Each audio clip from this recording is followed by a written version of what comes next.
Welcome to the F50 Woman Podcast, dedicated to sharing stories from a diverse community of women in order to provoke you into a passionate pursuit of life, build unshakable character, and achieve extraordinary things. Now, here is your host, Julia Jack. From quirky, skinny little girl to C-suite executive, some women make the journey look easy and smooth. But no matter how smooth a woman makes it look, challenges always present themselves. But there are just some women who consciously fall in and out of challenges, making the shift from one life phase to the other look like a well-rehearsed ballet. She is a self-proclaimed Entraprenista, on the edge of another smooth life transition, mindful and aware, preparing for whatever surprises may come. You will not want to miss today's chat with Carla Tillery, another F50 woman.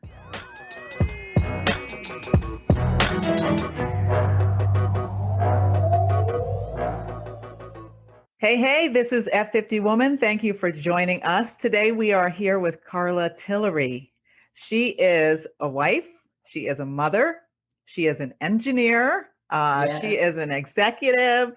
She is a coach. She has been my executive coach and helped me through one of the hardest to date pivotal moments in my life as I was turning 50 and feeling stuck in my work. And so she's amazing.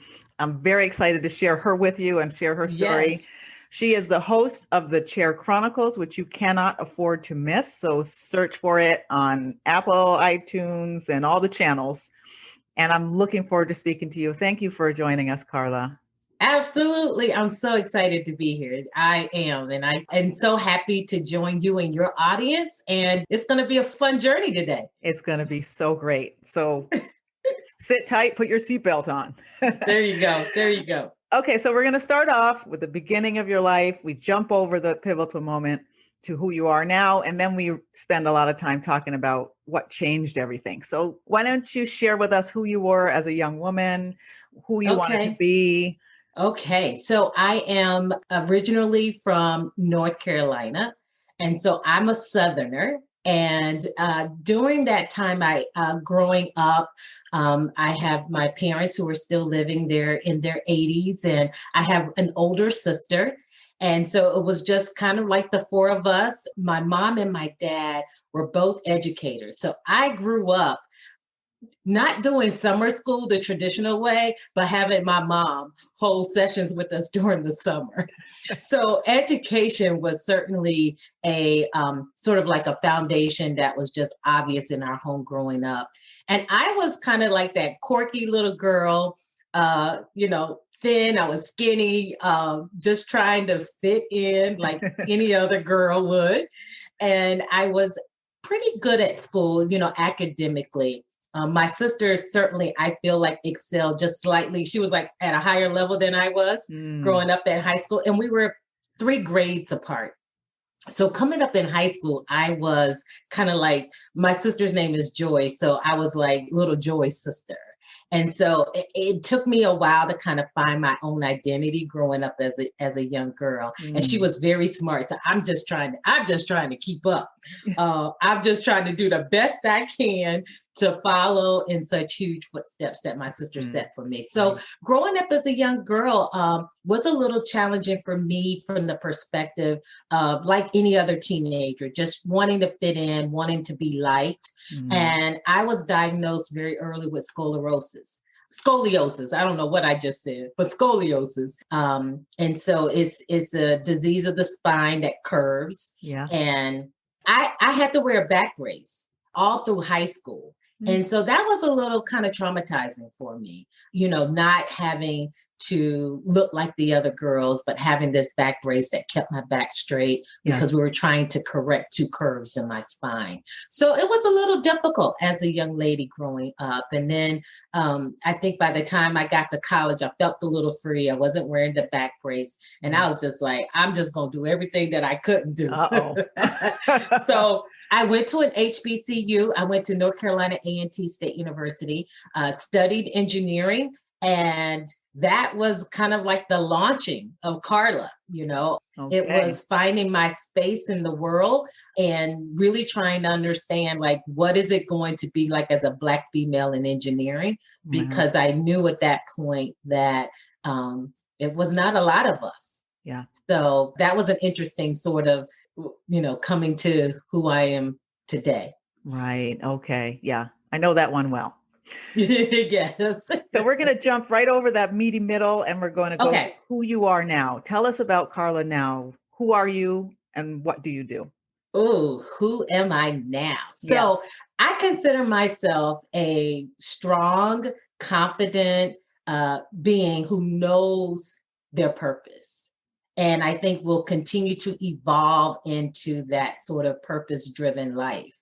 That's how I define myself, not necessarily in my roles, but in the roles I play. As you did in your intro, I am a wife of almost 30 years from May. All right. I have 2 sons. They're both in their young 20s and they're, you know, defining their lives currently. And it's nice to kind of watch them come into the young men that they're evolving into. And so I do a lot of different things career-wise. I consider myself an Entraprenista. Oh, I like that. Yes. Okay. I kind of crafted that term from something I heard. And so what that essentially means for me is I love the adventure of entrepreneurship. So I'm involved in 3 different businesses right now. So my academic background, as you said, is in engineering. So I work for FHI Studio, which is a planning and design firm. We do a lot of community planning, transportation planning, environmental planning. And so I'm currently the chief operating officer for the firm and also part owner. So that's one entity that I'm involved in. My husband and I, we started a nonprofit organization called Proverbs in 2013. So we work together not only as founders, but as the executives of the organization that really does a lot of giving back to the community and working with the youth at risk in the New Haven County area.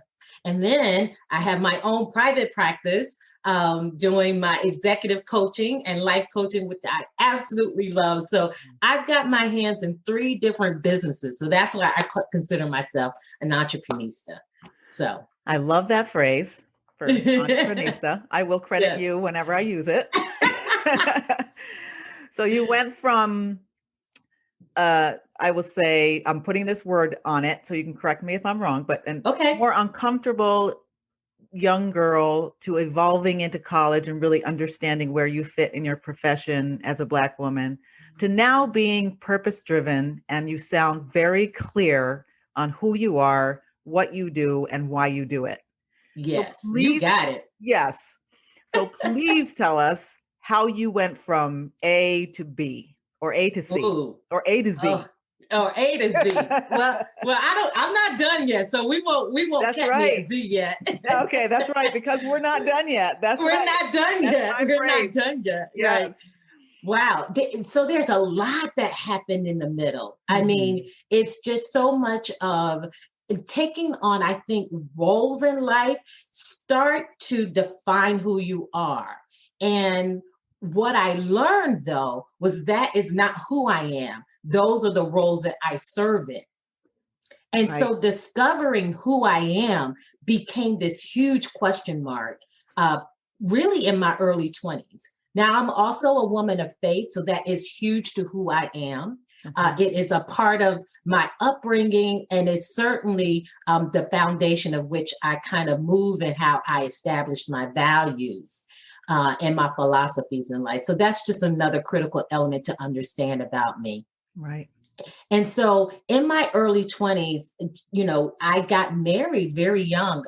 As soon as I graduated with my undergraduate degree, I literally got married. I graduated 1 week, 2 weeks later, I married and I moved out of state. Wow. And so not just out of one state, I went from North Carolina all the way up to Connecticut. Talk about transitions. Yeah. That is a huge transition. So I immediately started serving as a wife, of course. I was continuing my education. I was in grad school getting my master's in civil engineering. And so all of that was like, okay, now I'm working, serving as a wife, looking to kind of create a family, starting my career. So I had all of this going on. And I can honestly say now, looking back, I wasn't as focused on who I was becoming.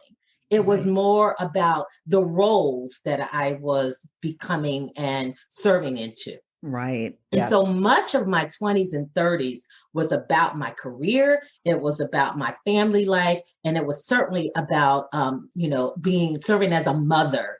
I was certainly in that maternal role, making sure that my kids had everything they need. And I was very much a present mom. And what I mean by that is I was involved in all of their activities, all of the extracurricular. So, all through, because I have two sons, they were actively involved in sports all of their lives. So, I'm the mom that was teen mom and picking up other kids. And, I was taxi mom, I guess now I should have called myself an Uber mom because, you're going around picking up kids and getting them here and there.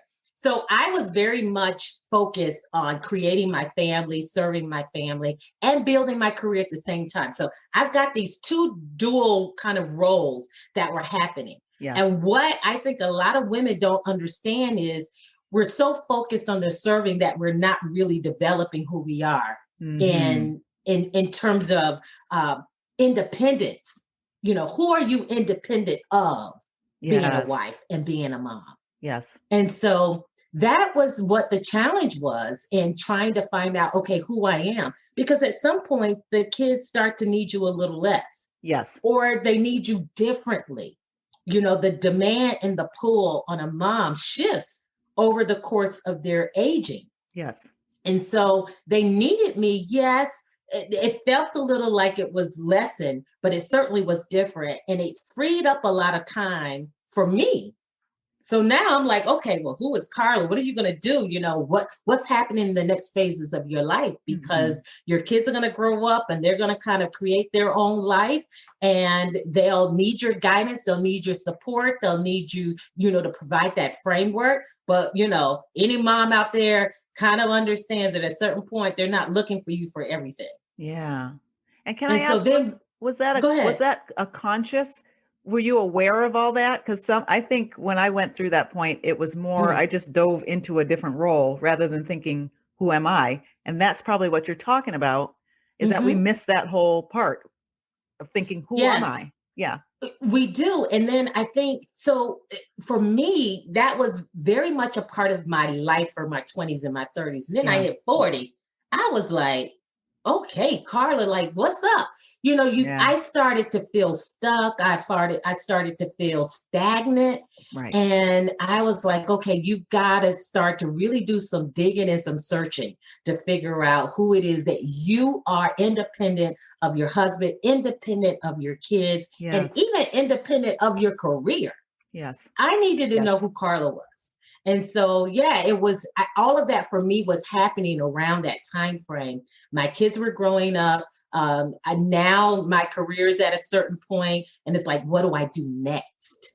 Yes. So those were the questions I was asking myself. Like, who am I? How do I stand on my own 2 feet now that my kids don't need me in the same way and at the same demand, right, that they once did? Okay. Yeah, it was a lot of questions going on in my head. Yeah. That's good. I only pause because I feel like you're a very conscious, very present in your life type person. And I don't know there are a lot of women like that. We tend to just be and dive in and do and serve, like you said, serve. So maybe it's just about being pulling back and being conscious and taking a minute. Yes. And I'm also analytical. So, it Okay. can work for you and against you because I think, and Yeah. sometimes it's difficult to kind of shut it down. Yeah. But one thing I did learn about myself is that I am a planner at heart from the bone. Okay. And I didn't realize that until probably about in my 30s when I look back. You know how sometimes you write the memoirs in your high school yearbook and Yes. I reflected on things that I said that I wanted to do. So Mhm. I'm 16, 17, writing down what I wanted my life to look like Yeah. without realizing I was actually scripting my life. And so Okay. by the time I got 30s and I'm cleaning up the basement and you start looking at old photos and old books and I found my yearbook and I read what I wrote. And I was like, wow. I was like, in 20 years, I want to be married. I wanted to have 2 kids. I wanted this kind of job. And Yeah. I pretty much had done those things at Yeah. the time frame that I said. So I didn't even realize how much of a planner I was. And then my career is in planning, Yes. so planning, transportation projects and things like that. So I was like, goodness, I didn't realize I was that much of a planner.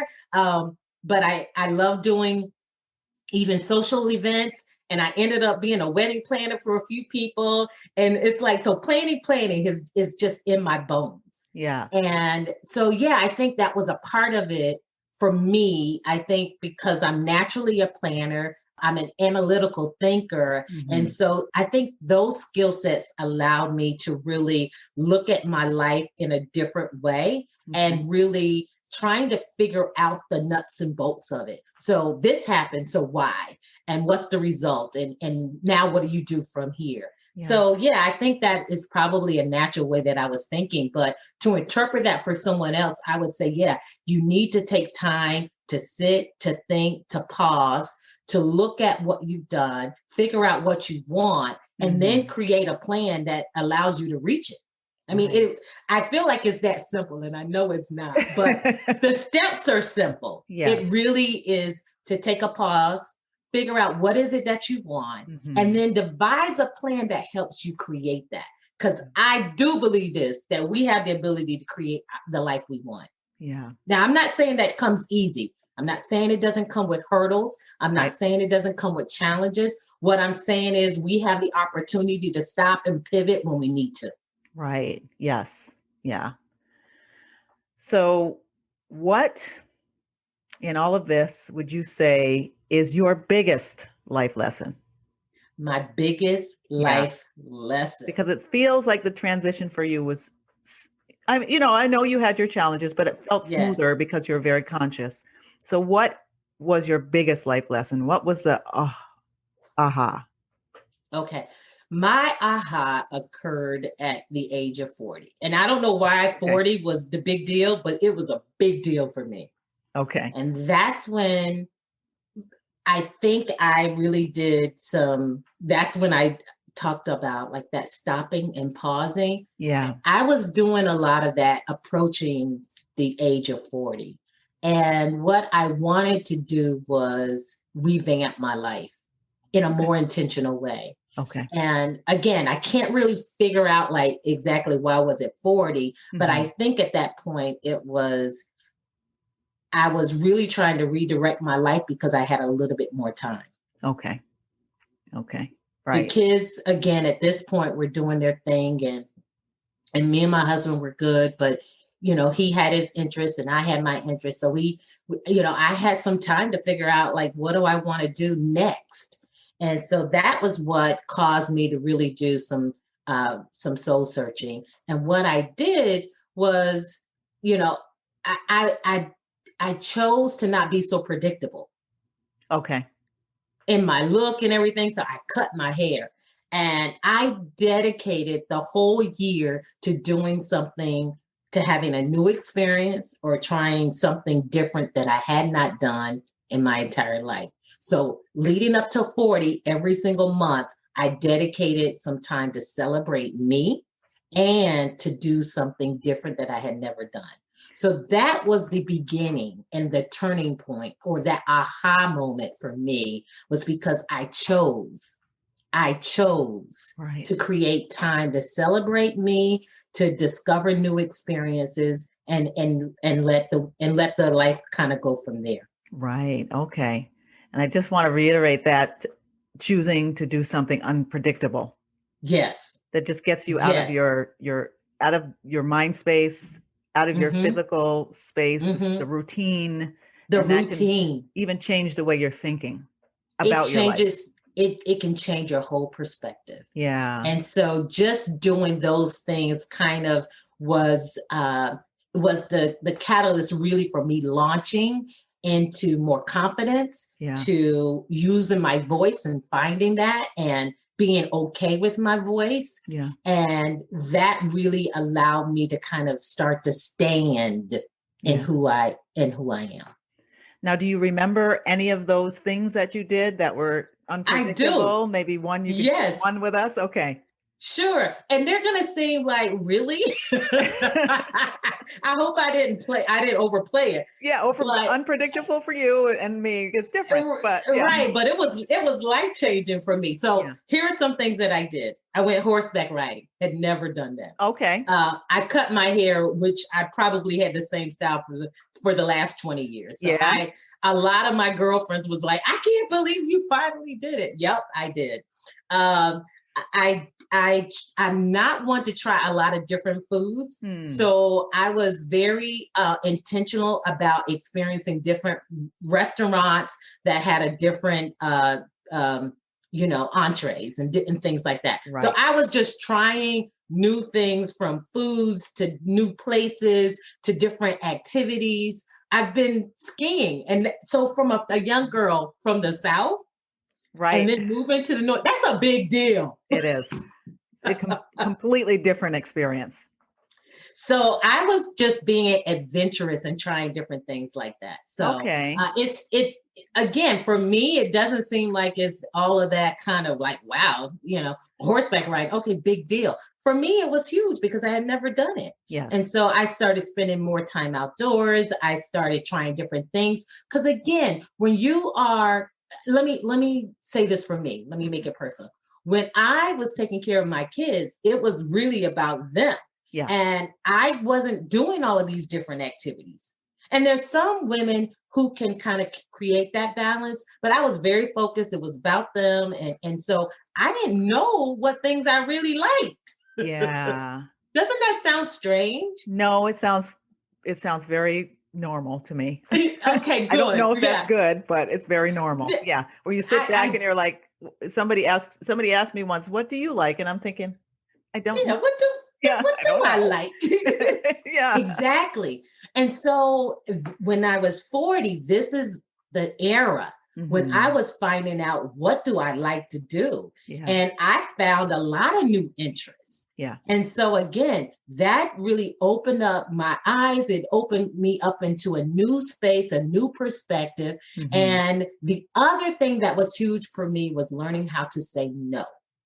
Okay.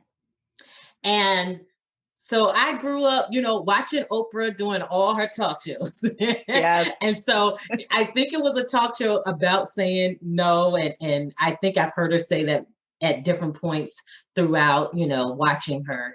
And I finally got it.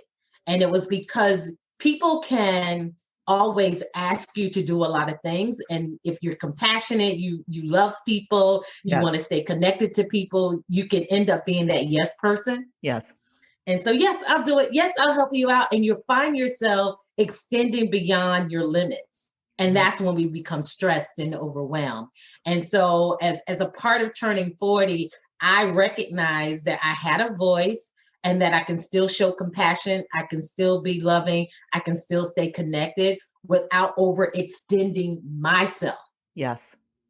And so the art of saying no became something else that was pivotal for me in becoming who I am today. Yeah. Yeah. Because it freed me up to do what I wanted to do, not what I felt so obligated to do. Right. Yes. Yeah. That sounds selfish. However, that was the era for me to really work on me. And you have to take that time to do it. And sometimes it hurts people that are close to you because they can interpret it as selfish. But for me, I said, I will try to do what I can, maybe connect you to another resource, or maybe it's not right now, I can do it later. Yeah. But I became very intentional about making sure that I didn't sacrifice me. Right. Yeah. It's that whole. Because I had already done, I wouldn't say I had done that, but I think this was the era for me to really grab hold of me. And I didn't want to lose that. I didn't want to lose that time. And then would you have as much to overflow onto others right now if you hadn't taken that time? Oh my God, no, I would not. Yeah. I would not have the capacity to do all of the things that I do, which is really not focused about me. It's focused about community. It's focused about people. It's focused on organizations. I wouldn't even have the opportunity to do that, the capacity mentally, emotionally, and spiritually to do all those things had I not taken that time to rediscover who I am. Yes. Yeah. And to find out, why am I here? Yes. I think that's key. That's Otherwise, key. you're floundering around being drawn by each and every opportunity, or like you said, ask, or you're just floundering around. You're floundering around because a lot of times we're so driven by external forces, external things, people on the outside, that we don't take time to listen to the little voice that's inside. Yeah. And then I don't know if you've had it, but people come up to you and say, hey, you should be this. You should really go for that position, or you should, try to do that service project. And you're thinking, okay, but then you do it and you're half in and you're not good at it because it's not you. It's not you. You're not satisfied. You're not happy. And I've seen too many people just do without being. And there's a huge difference. Wow. Okay. We do a lot of things, but to create the ability to be who you were designed to be, and to fulfill the why you are here, takes a lot of strength. It takes a lot of courage. Yeah. And some searching.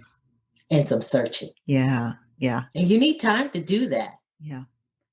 So a lot of people take sabbaticals and things like that. I have heard about that. But now I understand the importance of it, because sometimes you need that set aside time to really do a lot of that intro respect. Yes. Yeah.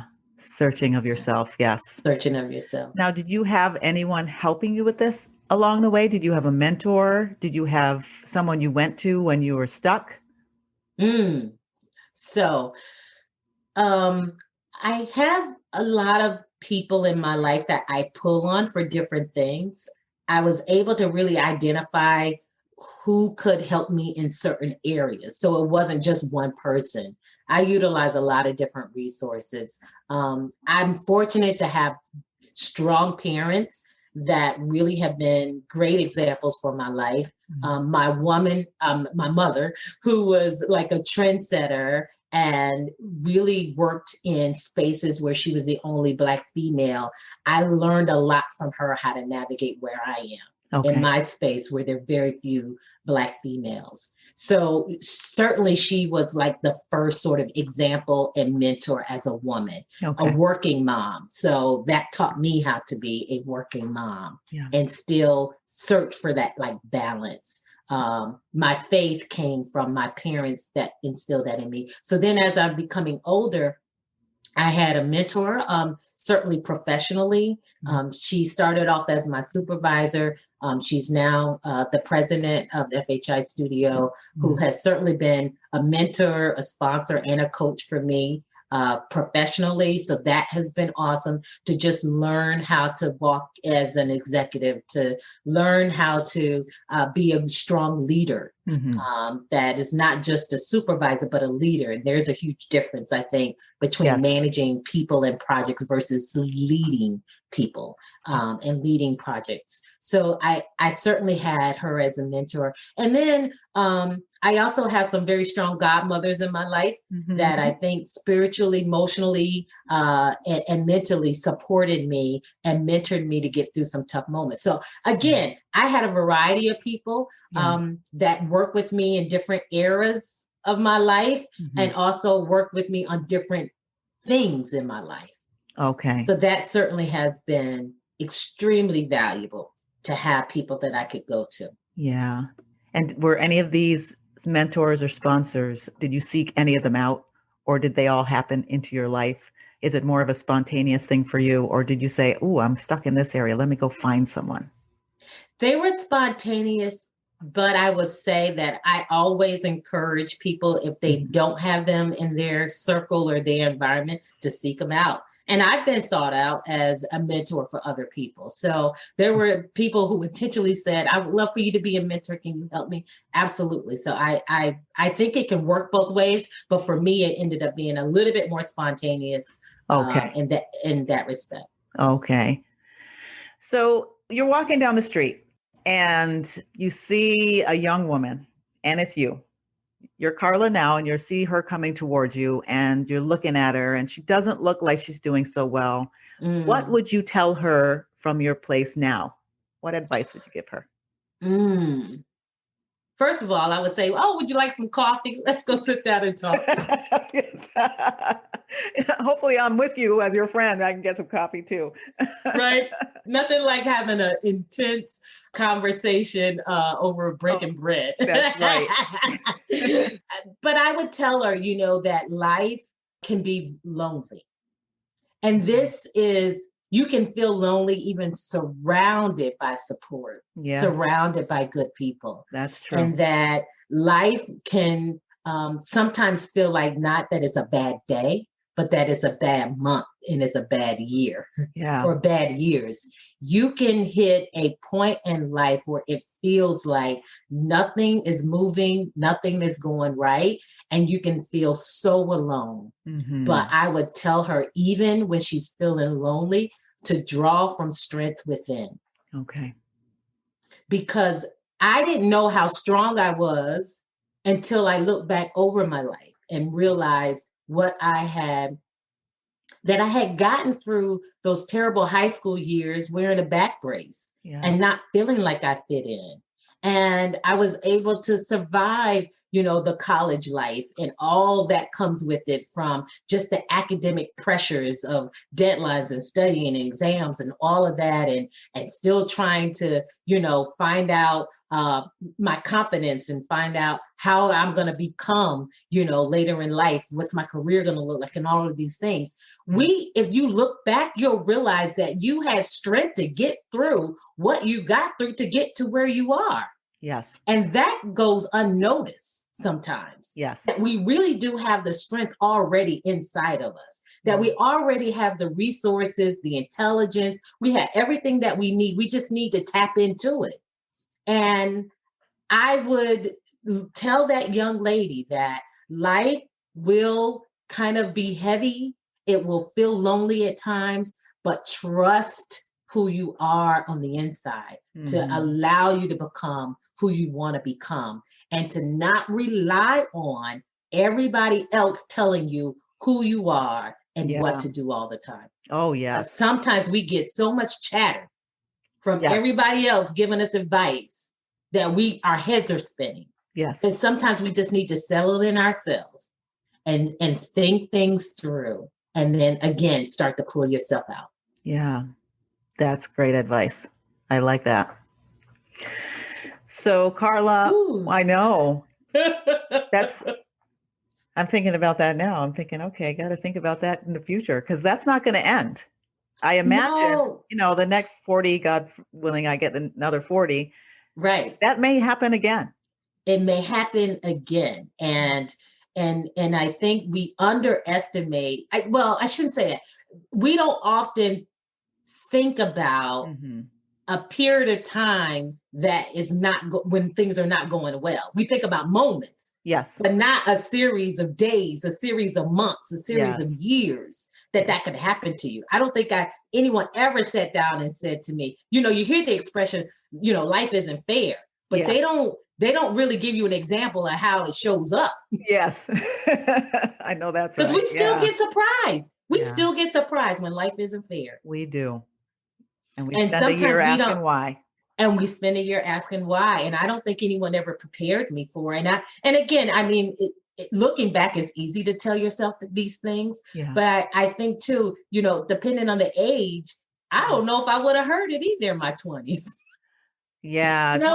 If somebody sat down and told you all of this, would you grab it? Would you be like, yes, and take that advice at that point in time? I don't know. That's the hard part, because I think sometimes in our younger age, we're not ready to listen to anyone else. Yeah, we're too involved. So I would tell them to open themselves up and to listen to the wise woman, to the woman who's had some experience, because some of the things they experience, you will most likely experience as well. You will. Yes. I'm betting for at least 90%. Unless it's something just out of the ordinary, completely out of the ordinary. Right.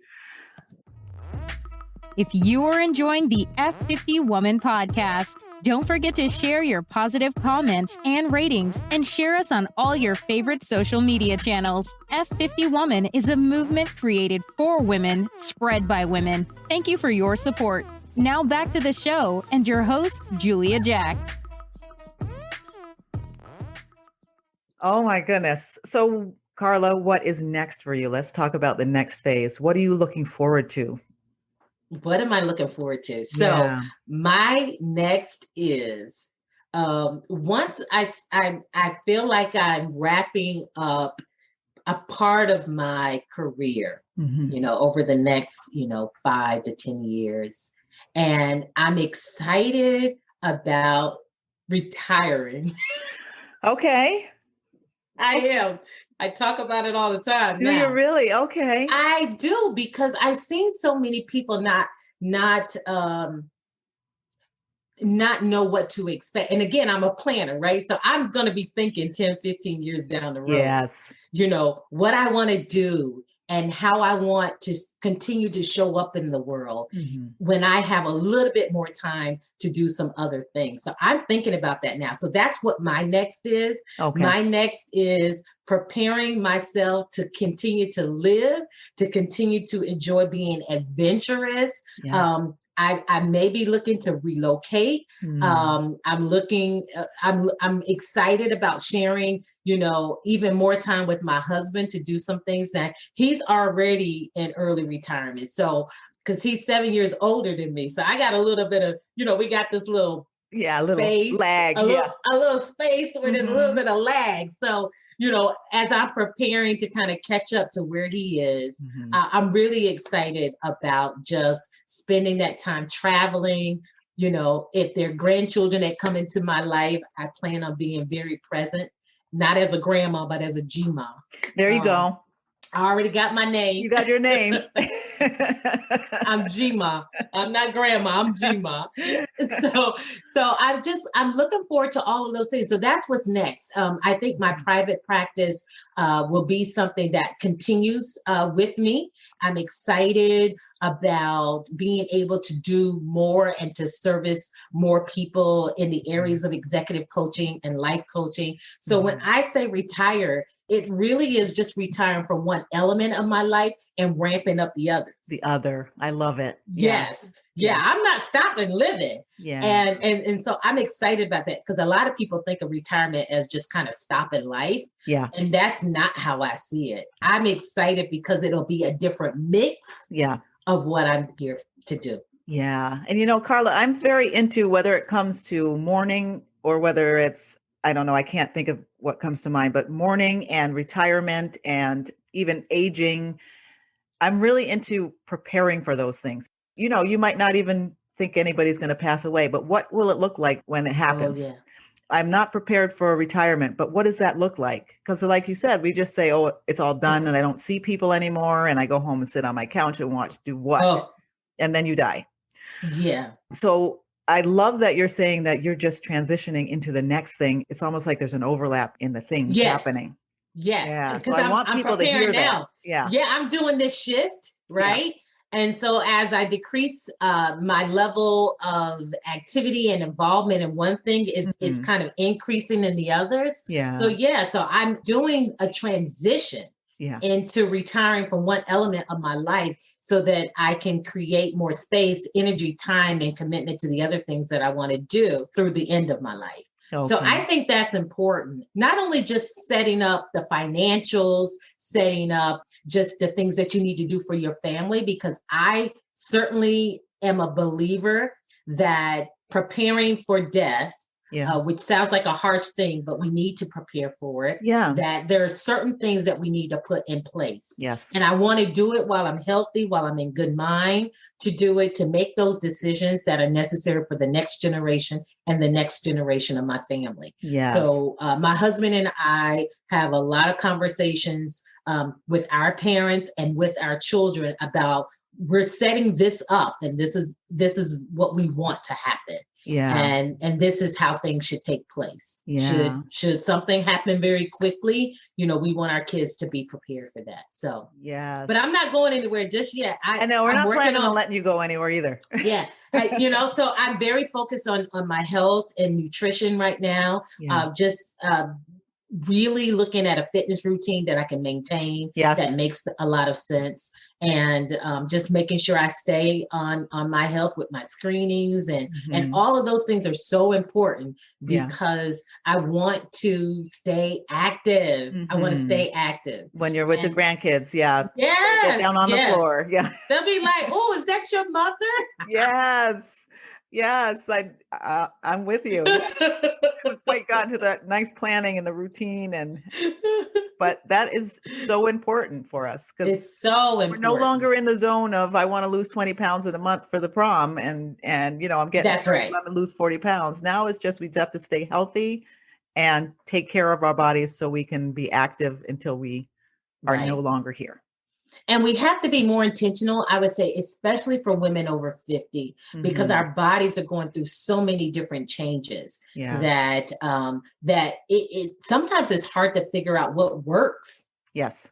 health-wise to, maintain healthiness, Yes. What works for because my body. Yeah. what works for your body, because I'm finding that over a lot of women that I'm connected to, we're all struggling with different things, and we're trying to share different antidotes, and it doesn't always work. It really is customized for you.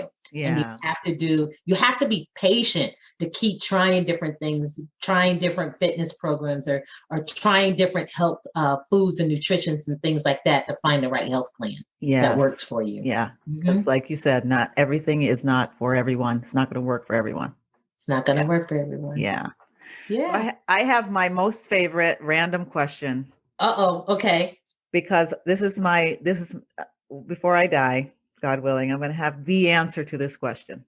Okay. And that is, why do you think evil spreads faster than love? Or do you even think that's true? Does evil spread faster than love? Yeah. So I would say yes, it does. Okay. And I would say that based on just, again, acknowledging my faith, Mhm. that when we come into this world, we Mhm. do not have to teach a 2-year-old how to lie, how to be deceptive. You can watch a 2-year-old and, they know intuitively that they shouldn't do things, but they'll be looking to see if somebody's watching. Hey, I And never thought of. you'll Yeah. tell them no, and they'll still try it. Mhm. And so there's some things that just are in our natural state of just being, I guess, protective of ourselves, or selfish of ourselves, to try to do what we want to do Mhm. regardless of the rules, Right. regardless of what's good or what's bad. Yeah. And there are just some things that we don't teach our kids. I don't know any mom who teaches their kids how to lie, Yeah. but we do. They know how to do it. Yeah. They sure do. Our kids, they're playing and they don't share. You got a ball, and they immediately start to fight, right? You don't teach your child to fight when somebody doesn't give you something you want. Yeah. And so I believe there is a little bit of this kind of natural state in which we're born in, that there are these things that we innately do without being taught. And some of those things are the most evil. So we as parents work really hard to say what is good, what you should do, how you should act. It's not that we teach our kids how not to, because they know, but we work so hard as parents to teach what is right, how you should conduct yourself, how you should eat at the table. And so we spend a lot of our lives mentoring and grooming what is good. Yeah. And so I believe there is just this natural instinct to just to operate in the what's not so good. Right. So yeah, I think that's why it spreads faster, because it's so natural. Yeah. And we have to fight so hard to do what is right. There have been so many times where we have our tug of war between what we know we should do versus what we want to do. Oh, only you have that problem, not me. No. That is so true. No matter how good quote unquote you try to be, and no matter how good you try to be, listen, we get that tug of war. We're warring with ourselves about doing the right thing, because we oftentimes want to do the wrong thing. Somebody cut you off, you're ready to go off, and you want to do the road rage and all of that. And it's like, come on, you know what the right thing to do is. Yeah. Let it go. Let it go. It's like choosing the right battle, and sometimes we just want to, want to go at it. And that seems to apparently come so quickly that the fight usually is fighting to do the right thing. Yeah. So yeah, I do believe that. I'm just going to throw this one at you, Carla. Uh-oh. So do you think, which one is more powerful? Which one is more powerful? If you were to say, is love more powerful or hate, which one do you think is more powerful? Oh, love. And why? Love definitely is. Okay. I mean, that's why we struggle to use it. That's why we struggle to bring it into the world. I think it's because it is so powerful. Wow. Okay. Because it can create such a dynamic change in the life that we live and in a person's life, that I think that's why it's such this tug of war for it to exist constantly. Yeah. And I do believe, love can root out evil, and love can root out hate. And we just have to keep demonstrating it. We just have to keep, when you see evil, demonstrate good. When you see someone that is doing the wrong thing, you've got to encourage them to do the right thing. When you were challenged to do the bad thing, the wrong thing, you challenge yourself to do the right thing. And it comes by example. And I think when we see more people act and doing acts of kindness and doing acts of love, that it can be contagious. I want to be a contagion for love. I want to be a contagion for doing the right thing. I love that. That's what I want to be. Listen, I can catch a cold if I stand next to you, right? But I'm going to protect myself, and I'm going to show you how to, do the right thing. So I want to be a contagion for the right things. Yeah. And so when I see the wrong things happening and I'm around negativity, it's not going to stay with me too long, because that's not who I am. Yeah. I'm going to override that thing. I will shut it down. Yeah. I will not entertain, a whole bunch of negativity for too long, because when you do, then it kind of infuses into who you are. Yeah. So I don't want anybody letting me have a bad day. Oh no, ma'am. Mm-mm. Yeah. No, I'm going to control my space. Yeah. Yeah. And so the more we exercise it, it's like operating that muscle. Yeah. Then it gets stronger, and it gets stronger. I love it. I'm glad I asked you that question. Yeah. I'm so glad I asked you that question, because that just so makes sense. A very simple example of that is, I've been in the Dunkin' Donuts line where somebody ahead of me paid for mine, and then I paid for the next person. Yeah. I've seen someone at the grocery store that was struggling trying to find change to pay their bill. And I was like, don't worry about it. I'll take care of it. And then people notice that. And then the next thing you know, that they're doing something similar to that. So it is that contagious We just have to see it in operation more for it to spread. Yeah. Yeah. Everywhere you go. Everywhere you go. Yes. Listen, you come over. I have so many questions, so many things I need answered. But I think you're amazing. You just are so thoughtful about life. You're just an incredible blessing to me when I was working on myself and my work and lost my dad, and I was trying to squirm out all that. So I just want everybody to listen to the Chair Chronicles. And I'm not just saying that because, she's a guest on my show and you should watch her show. You are just full of wisdom, and you don't just share things to sort of preach and teach and talk. It's just very thoughtful, and it really helps you to get to the meat of wherever you're stuck or whatever question you have. So I just so appreciate you for that. And I look forward to you being a part of my life for the long term. Yes. I consider it an honor when people allow me to come into their life, into their space, into their part of their journey where they are. And I so appreciate the time that we've had together. It has been fantastic. Yeah. And I would say that it has a dual purpose because I learn a lot.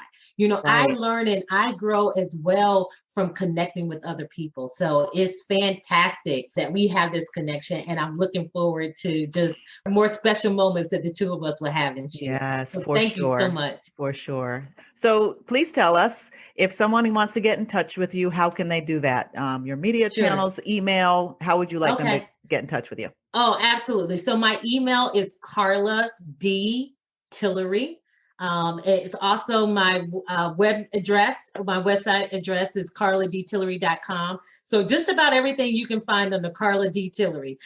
My podcast is a video and audio podcast, so you can find it on YouTube. Just do a search for Carla D. Tillery and the Chair Chronicles will show up. Okay. It's also available on Apple Podcasts and Google Podcasts as well, and Podbean, as you said. Yeah. And you also can get a hold of me on Instagram as well as on Facebook. I'm also available on those social media platforms as well, and Twitter. So I'm out there as well. Okay. So just search Carla D. Tillery and you'll be able to find me. And if they have questions or they want to message you, which is the preferred? Some people like the LinkedIn Messenger, some people like the Facebook Messenger. What do you check the most? What do I check the most? Yeah. It's probably Facebook. Okay. But I do check LinkedIn as well too. So either one of those to message me is fine. Or if you want to send me an email, that works too. So great. I try to keep up. And so I'm sure I'll connect with you in one way or another if you reach out. Okay. One more question. Sure. What is the one thing that you can't not do every day? The one thing that I can't not do, that I cannot do. No, okay. that you have to do every day. That I have to do every day. Yes. Ooh, okay. Besides brushing my teeth. Right. Well, that could be one. Not, I guess some people don't do it every day. I would say there's my own personal meditation, which comprises of prayer and listening to music. So that's one of the things that I have to do every day. It's what helps ground me. It's what helps get me started on my day. So that kind of waking up, being thankful, and that gratitude is what really helps me kind of stay focused for the day. So that's my have to. Okay. And brushing my teeth. And brushing your teeth. That's very good. Maybe taking a shower, but I don't know. Yeah. Now with the quarantine, people don't do that every day. They don't have to. And I know I said one more question, but I forgot to ask you, what is the one book you'll recommend to other women? Oh, one book, The Purpose-Driven Life. Okay. Yes, by Rick Warren. Very nice. And why would you pick that one? Because I think that is the that will help you start to understand and pick at how you identify why you're here. Okay, nice. And again, that's sort of like where I am. That's who I am, is really helping people discover that life purpose. Yeah. So the Purpose-Driven Life is and it actually has a workbook that's associated with it, because I think there's work to do in that discovery. Yeah. Well, thank you, Carla. It was amazing having you. I will not say amazing too many more times. People are going to get crazy. But it was It's wonderful okay. to have you. And thank you Oh, for sharing. Thank you for my sharing your life pleasure. and your wisdom. And we look forward to hearing from you more. Okay, awesome. Thank you so much. Thank you so much. Yes. You've been listening to the F50 Woman Podcast. Join the F50 Woman movement and this diverse group of voices to help change the world one woman at a time. Why should you join at your age? Because we're not done yet.